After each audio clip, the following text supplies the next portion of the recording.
Second property heading देंगे reaction with metals. Chemical properties of, क्या पढ़ रहे हैं हम लोग? केमिकल प्रॉपर्टीज ऑफ क्या? HNO3। HNO3 की केमिकल प्रॉपर्टी पढ़ रहे हैं, जिसमें सेकेंड केमिकल प्रॉपर्टी है रिएक्शन विथ मेटल्स। अब इस टॉपिक को पढ़ेंगे तो इस टॉपिक को पढ़ने के लिए थोड़ा सा समझते हैं। मेटल्स दो प्रकार के होते हैं, एक्टिव मेटल्स जिनकी रिएक्टिविटी बहुत ज्यादा होती है, आसानी से क्या कर देते हैं, रिएक्ट कर देते हैं, उसको अपन क्या बोलते हैं, एक्टिव मेटल्स। और एक होता है लेस एक्टिव मेटल। इनएक्टिव मत लिख देना ना, मेटल एक्टिव होता ही है, ठीक है। एक की रिएक्टिविटी ज्यादा रहेगी, एक की रिएक्टिविटी कम रहेगी। लेस एक्टिव मेटल्स, तो मेटल्स को दो पार्ट में डिवाइड किया गया है, एक्टिव मेटल्स और less active metals. Less active metals में क्या क्या आता है, gold, silver, platinum. Gold, silver और प्लेटिनम। तो पहले भी बताया जा चुका है, ये ऐसे एलिमेंट्स है जो HNO3 या किसी भी एसिड के साथ डायरेक्ट रिएक्ट नहीं करते। These elements do not react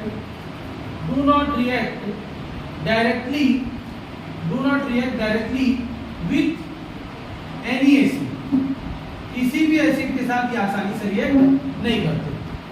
So in order to dissolve such elements in acidic solution, अब इन एलिमेंट्स को हमको क्या करना है, किसमें डिसॉल्व करना है, एसिडिक सॉल्यूशन में डिसॉल्व करना है। In acidic solution a mixture of 3HCl plus HNO3 is taken। जब हम लोग एक मिक्सचर को लेंगे, कितना, क्या मिक्सचर लेंगे, 3HCl और किसका, HNO3 का। This mixture is called क्या, एक्वारेजिया। ये पढ़े थे, एक्वारेजिया, क्या बोलते हैं, एक्वारेजिया। अब एक्वारेजिया में अगर हम लोग 3HCl plus HNO3 में अगर हम लोग किसका रिएक्शन कर देंगे, गोल्ड का। 3HCl और HNO3 में हम किसका रिएक्शन कर देंगे, प्लेटिनम का। 3HCl plus HNO3 में हम किसका रिएक्शन कर देंगे, एक और क्या लिए, सिल्वर का। अगर इनका रिएक्शन इस मिक्सचर में किया जाता है तो क्या बनता है, गोल्ड क्लोराइड, क्या बनता है, प्लेटिनम क्लोराइड, क्या बनता है, सिल्वर क्लोराइड। क्लियर है यहाँ पर तक? क्या बन जाता है हमारा, सॉल्ट बन जाता है। क्या बन जाता है, सॉल्ट। लेकिन HNO3 के साथ अगर इनका रिएक्शन डायरेक्ट करवाने की कोशिश करें तो नो रिएक्शन, कोई भी रिएक्शन देता नहीं, ये इसमें डिसॉल्व नहीं होता। क्लियर है यहाँ पर तक? तो अगर लेस रिएक्टिव मेटल्स को HNO3 के साथ डिसॉल्व करना है तो डायरेक्ट डिसॉल्व नहीं किया जा सकता। डिसॉल्व करने के लिए हमको क्या बनाना पड़ेगा, एक मिक्सचर बनाना पड़ेगा। और वो मिक्सचर क्या लेंगे, 3HCl और HNO3 का मिक्सचर लेंगे। इस मिक्सचर को क्या बोलते हैं हम लोग, एक्वारेजिया बोलते हैं। और ये एक्वारेजिया क्या कर सकता है, जितने भी लेस रिएक्टिव मेटल हैं उन सभी को क्या कर सकता है, डिसॉल्व कर सकता है। क्लियर हो गया यहाँ पर तक? लेकिन जो एक्टिव मेटल्स होते हैं, just like zinc, iron, copper, sodium etcetera, ये सब तुम्हारे क्या होते हैं, हाईली रिएक्टिव मेटल्स है। इनकी रिएक्टिविटी ज्यादा होती है। इनकी रिएक्टिविटी ज्यादा होती है तो जिंक का रिएक्शन अगर HNO3 के साथ डायरेक्टली करवाया जाता है तो जिंक नाइट्रेट बन जाता है। क्या बन जाता है, जिंक नाइट्रेट। प्लस क्या बाहर निकल जाता है, हाइड्रोजन गैस। क्या बाहर निकल जाता है, हाइड्रोजन गैस। डायरेक्ट रिएक्शन करते हैं। अगर हम लोग इसका रिएक्शन, कॉपर का रिएक्शन HNO3 के साथ कर देंगे तो कॉपर क्या बनाएगा, कॉपर नाइट्रेट बना लेगा और क्या बाहर निकल जाएगा, हाइड्रोजन गैस बाहर निकल जाएगा। क्लियर है? अगर सोडियम का रिएक्शन हम लोग कर देंगे किसके साथ, HNO3 के साथ, तो क्या होगा, सोडियम नाइट्रेट बनेगा प्लस क्या बाहर निकल जाएगा, हाइड्रोजन गैस बाहर निकल जाएगा। बैलेंस करने के लिए 2, बैलेंस करने के लिए 2, बैलेंस करने के लिए 2। क्लियर है यहाँ पर? तो समझ में आया कि नहीं आया? रिएक्शन क्लियर है? तो ये दोनों पॉइंट को एक साथ लिखना है, रिएक्शन विद मेटल्स। कभी भी ये पेपर में आता नहीं है मेटल का रिएक्शन, लेकिन इसको हम लोग को पढ़ना जरूरी है क्योंकि पेपर में आता है। बार बार मैं बता चुका हूँ क्या आता है, एक्वा रेजिया। क्या आता है, एक्वा रेजिया। ठीक है, तो एक्वा रेजिया 3HCl और HNO3 के मिक्सचर को एक्वा रेजिया बोलते हैं, जो लेस रिएक्टिव मेटल को क्या करता है, अपने में डिसॉल्व कर देता है, घोल लेता है। जो लेस रिएक्टिव मेटल को अपने में घोले उस मिक्सचर को क्या बोला जाता है, एक्वा रेजिया। ठीक, और इसको हम लोग हाई के लिए भी यूज कर सकते हैं, ऐसा नहीं है कि उसके लिए यूज नहीं कर सकते, लेकिन मेनली इसको बनाया किसके लिए जाता है, गोल्ड सिल्वर प्लेटिनम जैसे प्रीशियस एलिमेंट्स के लिए और लेस रिएक्टिव एलिमेंट्स के लिए। नोट करो इसको। तीसरा केमिकल प्रॉपर्टी लिखेंगे action, sorry acidic property. Acidic property, acidic property, रेस कर दूं मैं इसको। तीसरी केमिकल प्रॉपर्टी है acidic property. When nitric acid, लिखते जाओ, when nitric acid is treated with base, when nitric acid is treated with base, when nitric acid is treated with base, then salt is produced, then salt is produced। जब nitric acid का reaction किसके साथ करते हैं, base के साथ करते हैं, तो क्या बनता है, सॉल्ट बनता है। और एसिड का रिएक्शन करने पर ही क्या बनता है, सॉल्ट बनता है। तो रिएक्शन लिखो, HNO3 प्लस NaOH क्या बनेगा, NaNO3 प्लस H2। क्लियर है। जब एसिड का रिएक्शन किसके साथ करते हैं, बेस के साथ करते हैं, तो न्यूट्रलाइजेशन रिएक्शन होता है और क्या बनता है, सॉल्ट और वाटर। क्लियर है। इस रिएक्शन से ये पता चल रहा है कि अगर हम बेस के साथ इसका रिएक्शन कर रहे हैं तो हमारे पास क्या बन जा रहा है, सॉल्ट बन जा रहा है। तो बेस के साथ किसका रिएक्शन करने से सॉल्ट बनता है, एसिड का रिएक्शन करने से। दैट्स व्हाई, नीचे लाइन से, that's why HNO3 is taken as acid, taken as acid। Clear है यहाँ पर तक, समझ में आया।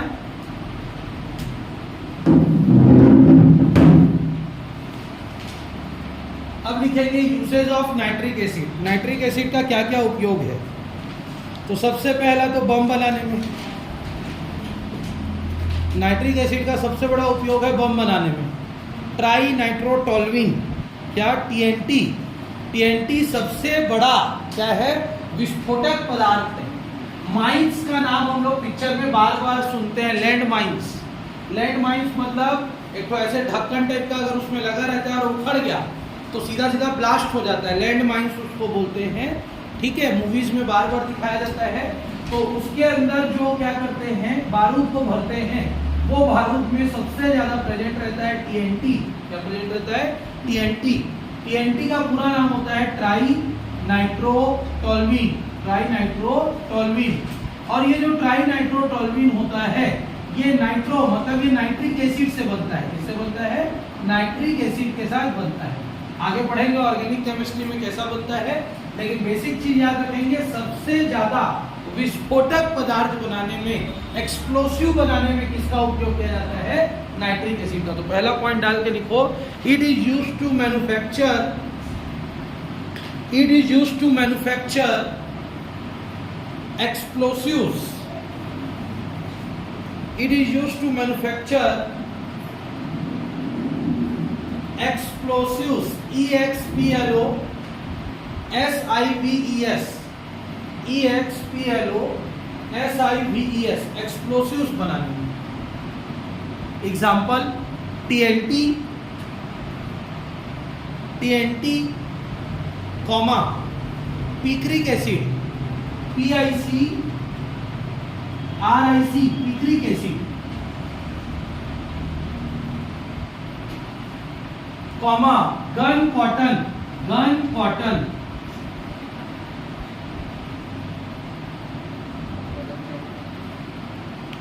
राइफल आता है, उस राइफल में जो बारूद भरते हैं ना छील के दांत से, दांत से छीन, अब एनसीसी करेगा तब पता चलेगा, या तो फिर ना भारतीय सेना में जाना तब पता चलेगा।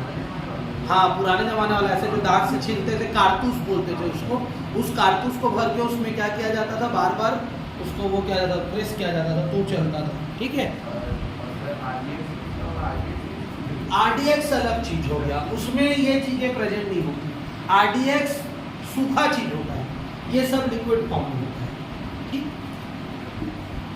ऐसा दिख रहा है कि एकदम सीधा भगत सिंह का भाई बन के अभी बम उड़ेगा करके यहाँ पे मैं उड़ाऊंगा बोल रहा है। चलो सेकंड पॉइंट लिखो,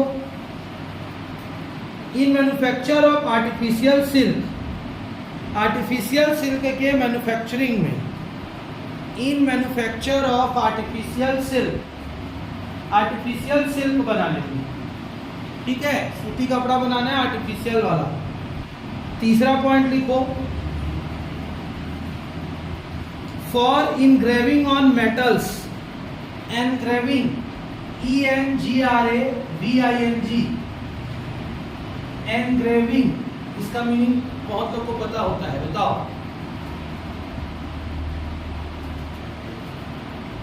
नक्शा मारना, क्या बोलते हैं इसको, नक्शा मारना। अब नक्शा मतलब मैप वाला नहीं ना, नक्शा मतलब कांच का देखो बर्तन, उसमें अलग अलग डिजाइन बना रहता है, जिसको ठोक ठोक के, कील से ठोक के बनाया जाता है। इससे कील से बड़ी बड़ी जो चटाई रहती है, उस चटाई में भी देखना पूरा ऐसे करके, चटाई छोड़ो, साड़ी देख लो ना, साड़ी में उभार जो लेके आते हैं कई बार देखना, वो प्रिंटेड वाला क्या रहता है, ऊपर उभार टाइप का रहता है। तो वैसी इंग्रेव करना, जैसे हमारे पास जितने भी क्या है, इसको इंग्रेविंग करेंगे, बोल रहे हैं इंग्रेविंग ऑन मेटल्स, मेटल्स के ऊपर में अलग अलग चित्रकारी करके उभारना उस चीज को। ठीक है, इंग्रेविंग मतलब होता है उभारना, इस चीज को याद रखना। किसी दिन कांच की थाली दिखाऊंगा, कांच की थाली देखोगे तो पूरा डिजाइन बना रहता है, लेकिन जब छुओगे तो ऐसा लगता है कि उसको कोई खुदाई करके निकाल दिया है, वहां पर के कांच को निकाल दिया गया टाइप का लगता है, अनइवन सरफेस रहता है, स्मूथ नहीं रहता वो। क्लियर है? तो वैसी मेटल के सरफेस पे भी क्या करना, इंग्रेविंग करना। इसको और अपन कहाँ पे देखेंगे, मूर्ति, मूर्ति पूरा प्लेन रहता है, उसको किनारे किनारे को काट काट के एक प्रॉपर शेप दिया जाता है, इंग्रेव करना बोलते हैं उसी को। जैसे मंदिर बनाते हैं, तो मंदिर में क्या करते हैं, बड़े बड़े चट्टानों को रख देते हैं, फिर हर चट्टान को अलग अलग जगह से काट के अलग अलग शेप देते हैं, तो उसको इंग्रेव करना बोलते हैं। वैसे मेटल को इंग्रेव करने में किसका हेल्प लिया जाता है, नाइट्रिक एसिड का। तीसरा पॉइंट लिखो, तीन हो गया क्या, चौथा पॉइंट लिखो, in manufacture of fertilisers, in manufacture of fertilisers, fertiliser बनाने में, धोखा दे दिया क्या आज फिर मैं था ही नहीं घर में सर 35 में 10 मिनट वेट किया। In manufacture of fertilisers, fertiliser बनाने में। लास्ट लिखो, in purification of silver and gold, silver और गोल्ड के प्यूरिफिकेशन में, in purification of silver and gold, silver और गोल्ड के प्यूरिफिकेशन में। क्लियर? ये हो गया तुम लोगों का कंप्लीट नाइट्रिक एसिड। अब नाइट्रिक एसिड में हम लोग क्या क्या पढ़ लिए, नाइट्रिक एसिड बनाने का लैब मेथड, नाइट्रिक एसिड बनाने का ओस्टवाल्ड मेथड, ओस्टवाल्ड मेथड को इंडस्ट्रियल प्रिपरेशन बोलते हैं, ब्रैकेट में लिख ले रहा हो, पेपर में अगर इंडस्ट्रियल प्रिपरेशन आएगा तो ओस्टवाल्ड मेथड बना के लेके आना है, नंबर नहीं कटवाना है, सर नहीं पढ़ाया नहीं करके। इंडस्ट्रियल मेथड बोलेगा मतलब ओस्टवाल्ड प्रोसेस को बना के आ जाना पेपर में। हो गया? इसके बाद फिजिकल प्रॉपर्टीज देख लिए हैं, फिर केमिकल प्रॉपर्टीज में ऑक्सीडाइजिंग प्रॉपर्टी देख लिए, रिएक्शन विथ मेटल्स देख लिया और एसिडिक प्रॉपर्टी देख ली। ठीक, यूजेस हो गया। तो हमारा नाइट्रिक एसिड पूरी तरीके से खत्म। अमोनिया का पॉइंट छोड़े हुए थे, उस पेज को निकालो जो ब्लैंक पेज छोड़े हुए हैं अमोनिया में। अमोनिया का कंस्ट्रक्शन और वर्किंग बचा हुआ है, उसको कंप्लीट कर लेते हैं। Haber's process to prepare ammonia, page छूटा हुआ है वहां पे, तो आज उसका प्रिपरेशन मेथड देख लेते हैं। प्रिपरेशन मेथड कैसे देखेंगे, समझेंगे अच्छे से। सबसे पहले हम एक कंप्रेसर ले लेते हैं, क्या ले लेते हैं, कंप्रेसर। कंप्रेसर क्या काम आता है, जो भी गैस हम इसमें पास करेंगे उस गैस को क्या करने का काम करेगा, कंप्रेस करने का काम करेगा। अब इस कंप्रेसर को इस कंप्रेसर के अंदर हम क्या फ्लो करेंगे, नाइट्रोजन और हाइड्रोजन गैस। क्या फ्लो करेंगे, नाइट्रोजन और हाइड्रोजन गैस। ये उसको कैसा कंप्रेस करेगा, 1:3 वॉल्यूम पे। कैसा कंप्रेस करेगा, 1:3 वॉल्यूम पे। क्लियर है यहाँ पर तक। 1:3 वॉल्यूम में कंप्रेस करने के बाद ये कौन से चेंबर में इसको भेज देगा, कैटलिस्ट चेंबर में। कौन से चेंबर में भेज देगा, कैटलिस्ट चेंबर में। और कैटलिस्ट चेंबर में कौन सा चेंबर आ गया यहाँ पे, कैटलिस्ट चेंबर। और सभी को पता है कैटलिस्ट चेंबर में कौन प्रेजेंट होगा, K2O, और क्या प्रेजेंट होगा, Al2O3। क्या प्रेजेंट होगा, K2O और Al2O3। तो यहाँ पर नाइट्रोजन और हाइड्रोजन रिएक्ट करके क्या बना लेगा, अमोनिया। क्या बना लेगा, अमोनिया। लेकिन हर नाइट्रोजन हर हाइड्रोजन के साथ तो रिएक्ट नहीं करेगा, अमोनिया बनेगा। प्लस साथ ही साथ कुछ अनरिएक्टेड N2 और कुछ अनरिएक्टेड क्या प्रेजेंट रहेगा, H2 प्रेजेंट रहेगा। क्लियर है कि नहीं है, समझ में आया कि नहीं है। कितने डिग्री सेल्सियस तक जाते हैं, 200 to 800 डिग्री सेल्सियस तक। तो बहुत ज्यादा गर्म हो जाएगा ये, तो बहुत ज्यादा गर्म हो गया मतलब ये कौन से फॉर्म में आ जाएगा, पूरी तरीके से गैसियस फॉर्म में आ जाएगा। गैसियस फॉर्म में आ जाएगा तो इसको फिर हम लोग किससे पास करेंगे, कंडेंसर से। किससे पास कर देंगे, कंडेंसर से। कंडेंसर से पास करने का प्रॉफिट क्या रहेगा, कंडेंसर से पास करने का प्रॉफिट क्या रहेगा, बताओ। लिक्विड में कन्वर्ट हो जाएगा। किसमें कन्वर्ट हो जाएगा, लिक्विड में कन्वर्ट हो जाएगा। हमको यहाँ पे क्या मिल जाएगा, लिक्विड अमोनिया। क्या मिल जाएगा, लिक्विड अमोनिया। और अनचेंज्ड, इसको अनचेंज्ड N2 प्लस H2 को पंप के थ्रू खींच लेंगे। किसके थ्रू खींच लेंगे, पंप के थ्रू खींच लेंगे। और खींचने के बाद वापिस से किस में डाल देंगे हम लोग, कौन से चेंबर में चला जाएगा, कैटलिस्ट चेंबर। कौन से चेंबर में चला जाएगा, कैटलिस्ट चेंबर।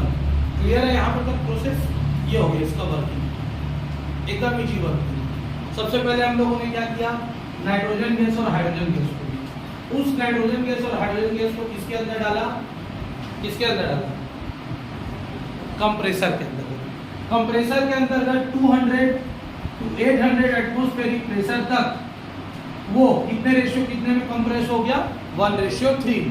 उसके बाद उसको हम लोगों ने किसमें भेज दिया, कैटलिस्ट चेंबर में। कैटलिस्ट चेंबर में वहां पे पहले से क्या प्रेजेंट था, K2 और Al2O3।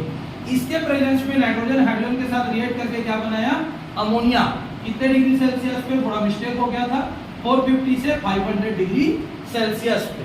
लेकिन पूरा नाइट्रोजन पूरा हाइड्रोजन रिएक्ट नहीं करता है, कुछ नाइट्रोजन हाइड्रोजन अनरिएक्टेड बच जाते हैं। तो अनरिएक्टेड नाइट्रोजन हाइड्रोजन अमोनिया किसके पास होते हैं, कंडेंसर के पास। जो अनरिएक्टेड नाइट्रोजन हाइड्रोजन रहता है उसको कौन खींच लेता है, पंप खींच लेता है। और खींचने के बाद वापस से किस में डाल देता है, कैटलिस्ट चेंबर में। लेकिन जो अमोनिया है वो किससे पास हो जाता है, कंडेंसर से। और कंडेंसर मतलब गर्म चीजों को वापस से क्या करेगा, वो ठंडा करेगा। तो जो अमोनिया हमारा गर्म था वो ठंडा होकर कौन से स्टेट में मिलेगा, हमको लिक्विड अमोनिया प्राप्त हो जाएगा। क्लियर है, समझ में आया। ड्राइंग को बनाने से पहले थ्योरी लिखो, उसका ड्राइंग को बनाना। व्हेन वो स्पेस छूटा था उसी में लिखो, व्हेन, एक रफ कॉपी है, nitrogen and hydrogen gas, nitrogen and hydrogen gas are compressed, nitrogen and hydrogen gas are compressed in 1:3 volume, 1:3 volume in compressor, in compressor, in compressor, spelling गलत नहीं लिखना, देख लेना। In compressor, full stop, the compressed gas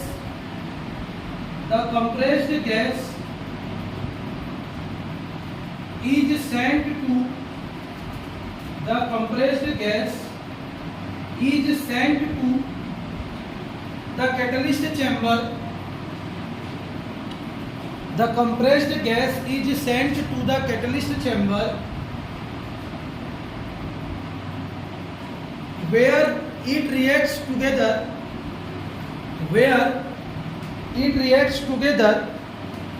in the presence of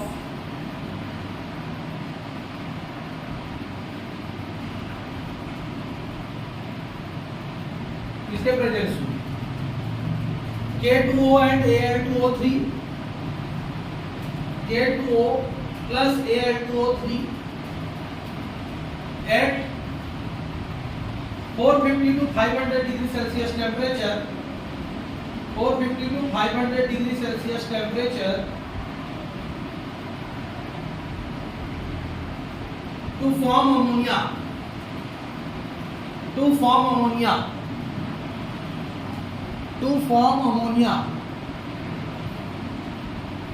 but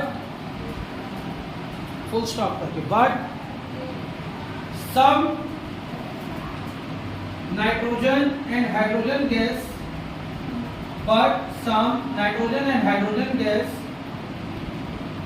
remain unchanged,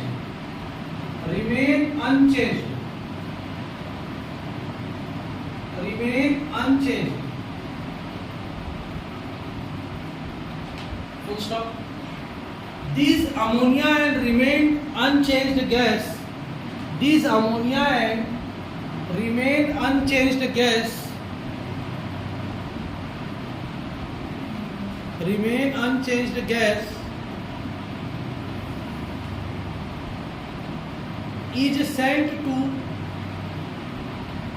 sent to condenser,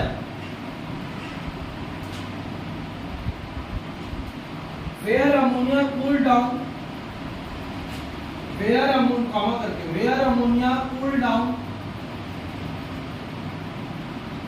to form liquid ammonia,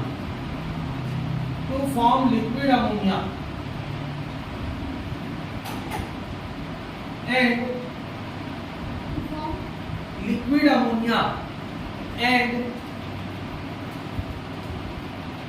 unchanged gas is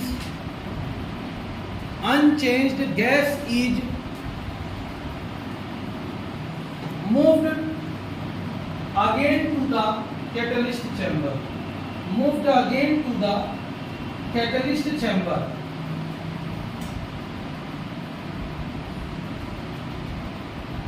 full stop. हो गया, draw करो, drawing complete हो गया तुम्हारा अमोनिया भी। अमोनिया का chemical property और physical property और यूजेज। डाइनाइट्रोजन का फॉर्मूला होता है N2। डाइनाइट्रोजन का फॉर्मूला क्या होता है? N2। नाइट्रोजन को रिप्रेजेंट किया जाता है N से। नाइट्रोजन को किससे रिप्रेजेंट किया जाता है? N से रिप्रेजेंट किया जाता है। इसका एटॉमिक नंबर कितना होता है? एटॉमिक नंबर होता है इसका 7। एटॉमिक मास क्या होता है? इसका एटॉमिक मास 14। कितना होता है? 14 होता है। इसका इलेक्ट्रॉनिक कॉन्फ़िगरेशन कितना होता है? 2 5। और ऑर्बिटल कॉन्फ़िगरेशन कितना होता है? 1s2 2s2 2p3। दोनों में अंतर याद रखना है। एक इलेक्ट्रॉनिक कॉन्फ़िगरेशन है इलेक्ट्रॉन का, और एक ऑर्बिटल का कॉन्फ़िगरेशन। ठीक है, कई बार हम लोग इसको भी इलेक्ट्रॉनिक कॉन्फ़िगरेशन बोल देते हैं, ठीक, लेकिन वह है ऑर्बिटल कॉन्फ़िगरेशन। यहाँ तक क्लियर है? अब पुराने समय में जब हम लोग पढ़ते थे तो हम लोग इसको डाइनाइट्रोजन ना पढ़ के हम लोग नाइट्रोजन ही पढ़ देते थे। क्या पढ़ते थे? नाइट्रोजन। 10th का बुक सब पढ़ चुके हैं। 10th में नाइट्रोजन का फार्मूला भी यही होता है, पढ़े ना प्रिपरेशन मेथड, नाइट्रोजन बनाने का, हाइड्रोजन बनाने का और ऑक्सीजन बनाने का नॉन मेटल्स में। वहाँ डाइनाइट्रोजन नहीं होता। लेकिन जैसे जैसे हम लोग आगे बढ़ने लग जाते हैं तो नाइट्रोजन क्या होता है? N। नाइट्रोजन N है। डाइनाइट्रोजन एक क्या है? कंपाउंड या मॉलिक्यूल है। It is a molecule, it is atom.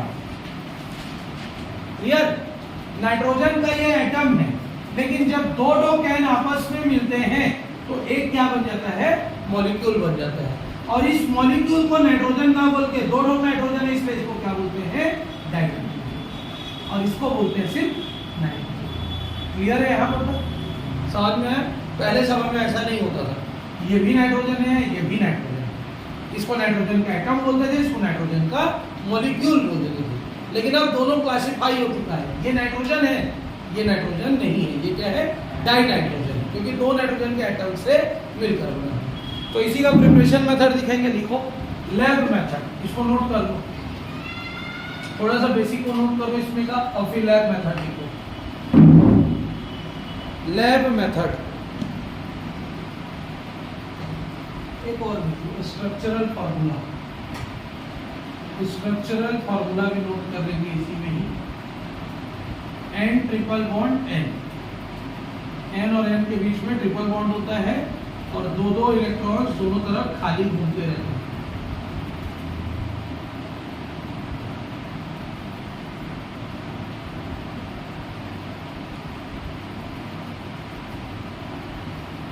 ठीक है, यहां तक क्लियर है ना।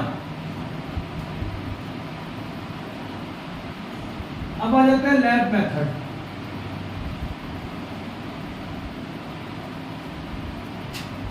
लैब मेथड में क्या है, when ammonium nitride is heated, when ammonium nitride is heated, then nitrogen gas is, फिर से डाइनाइट्रोजन इज लाइब्रेटेड। जब हम लोग किसको गर्म करते हैं, अमोनियम नाइट्राइड को, अमोनियम मतलब NH4, नाइट्राइड मतलब NO2।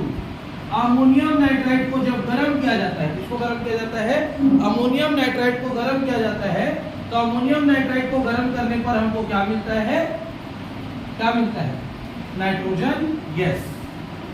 जो हो गया नाइट्रोजन गैस, प्लस क्या बच गया, हाइड्रोजन और ऑक्सीजन, क्या बात निकली। तो ये रहेगी रिएक्शन, ठीक। इसको अच्छे से लिख देते हैं, NH4NO2, ये है ammonium nitride, ammonium nitride. Ammonium nitride को जब हम लोग क्या करेंगे, हीट करेंगे, तो क्या बनेगा, नाइट्रोजन। ये दोनों नाइट्रोजन बाहर निकल गया, अब बच गया क्या, तुम्हारा वाटर। ठीक, नोट करो लेना।